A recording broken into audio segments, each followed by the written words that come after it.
7 sebab mengapa musibah datang bertubi-tubi. Yang pertama, karena banyaknya maksiat.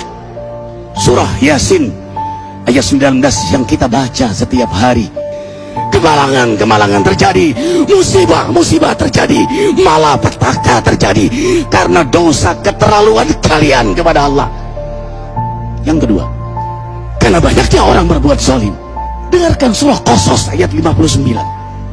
Kami tidak akan menghancurkan satu daerah kecuali para penduduknya banyak berbuat zalim. Anak durhaka pada orang tua, istri yang berani kepada suaminya, perampok, pembunuhan di mana-mana. Ini mengundang bala bencana. Yang ketiga, mengundang bala bencana karena kelakuan tangan-tangan manusia. Rum 41. Telah tampak kerusakan di daratan dan lautan karena tangan-tangan jahil manusia, agar mereka merasakan akibat perbuatan mereka. Sebagian mereka merasakan akibat perbuatan mereka, agar mereka kembali kepada Allah. Yang keempat, bencana terjadi karena para tokoh melakukan kemaksiatan dan kezaliman. Dengarkan dengan iman, wahai penduduk Indonesia yang mulia, bila kami ingin menghancurkan suatu negeri, kami perintahkan para tokohnya untuk taat kepada Allah, tapi mereka maksiat, tapi mereka berbuat zalim, tapi mereka khianat kepadaku dan kepada makhlukku. Fahaqa alaihil qaul, maka haklah untuk mereka datang bala bencana seperti kaum Ad, kaum Samud, kaum Lut, kaum Nuh. Kami hancurkan sehancur-hancurnya. Siapa tokoh itu? Para pemimpin kita yang sumpah Al-Quran di kepalanya, demi Allah tidak korupsi. Lalu korupsi. Siapa lagi?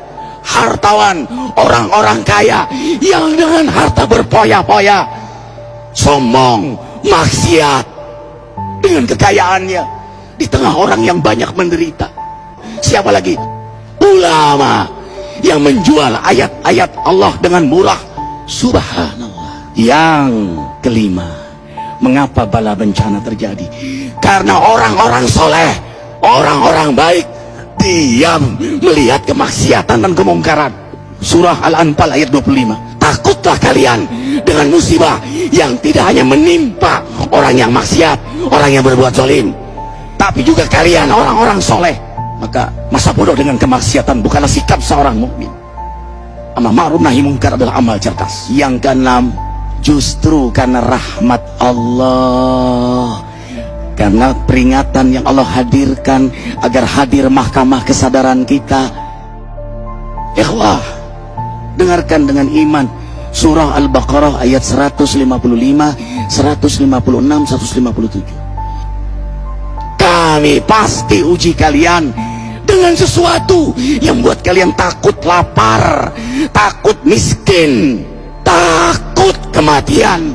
Tapi kabarkan berita gembira bagi hamba Allah yang sabar dari semua ujiannya, yang mereka berkata, sesungguhnya kami milik Allah dan sesungguhnya kami akan kembali kepada Allah.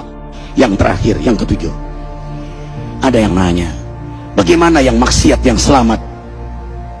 Tenang-tenang saja. Yang berbuat zalim malah sukses. Di mana keadilannya? Allah Maha Adil. Dengarkan surah Hud ayat 15-16. Barang siapa mencari kesenangan dunia, lalu dia menghalalkan semua cara, apa kata Allah? Kami beri, tapi di akhirat tidak mendapatkan secuil pun kenikmatan, malah nikmat di dunianya menjadi bahan bakar azab untuk dirinya. Itulah istidrat. Lalu apa sikap kita sekarang? Orang beriman menjadikan peristiwa apapun sebagai jalan untuk mendekatkan dirinya kepada Allah.